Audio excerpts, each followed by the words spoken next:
It was always an inside job. They say the cleanest crimes leave no broken windows, no kicked-in doors, no fingerprints on the latch.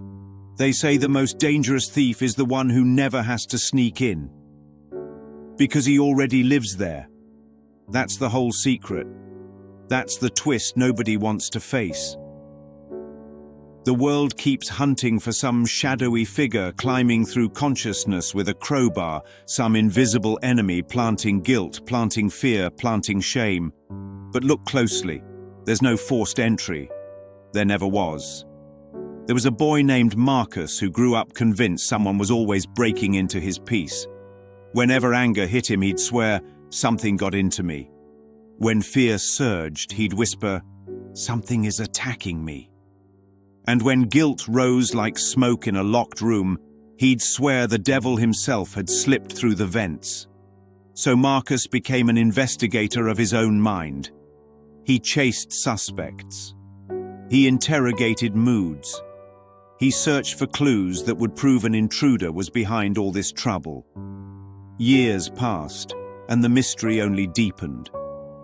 Because every time he thought he tracked someone down, a memory, a person, a moment, another problem would appear somewhere else. It didn't matter where he moved, who he dated, what job he took, or what routine he tried to build. The same emotional fingerprints showed up wherever he went. Fear, anger, guilt, defensiveness, attack thoughts. Same patterns, different scenery, like a thief who kept teleporting between rooms. Finally, one night, Marcus sat in his quiet apartment, exhausted. There had been another break-in, another wave of guilt that seemed to come from nowhere, another emotional crime scene. And that's when something shifted. He noticed the door. It was still locked. The windows were still shut. Nothing looked disturbed except him. No footprints in the hall, no signs of struggle, no forced entry. And he laughed. A tired, honest laugh. Because the truth was suddenly too clear to deny. It was an inside job. Not a punishment. Not a condemnation. A revelation. Every attack thought came from inside.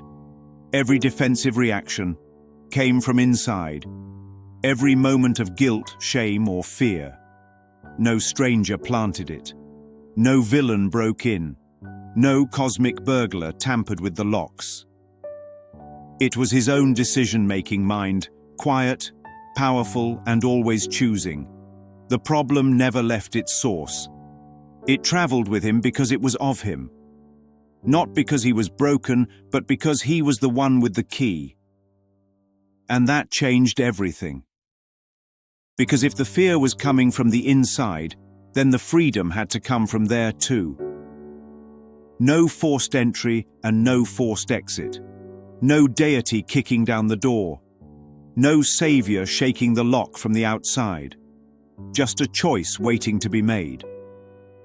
A quiet shift in perception that could rewrite the whole story. Marcus realized he wasn't being attacked. He was being invited. Invited to look within instead of accusing the world. Invited to claim the mind instead of fleeing from it. Invited to see that the thief he feared was only a frightened part of himself asking to come home. And when he saw that, the investigation ended, because there was no mystery left. No crime. Just a mind reclaiming its power. So whenever guilt rises now, Marcus doesn't panic. He smiles, because he knows who unlocked the door. Whenever fear whispers in the dark, he doesn't look for enemies. He looks inward, because that's where the misunderstanding is. Whenever anger flares, he doesn't blame the world. He remembers this is an inside job, not as a threat, as liberation, because nothing external is holding him hostage. Nothing external is steering his thoughts. Nothing external is writing his story. The mind that made the storm has the power to calm it. The mind that imagined the intruder has the power to forgive it. And the mind that believed in separation has the power to release it. All from the inside, where the real door always was.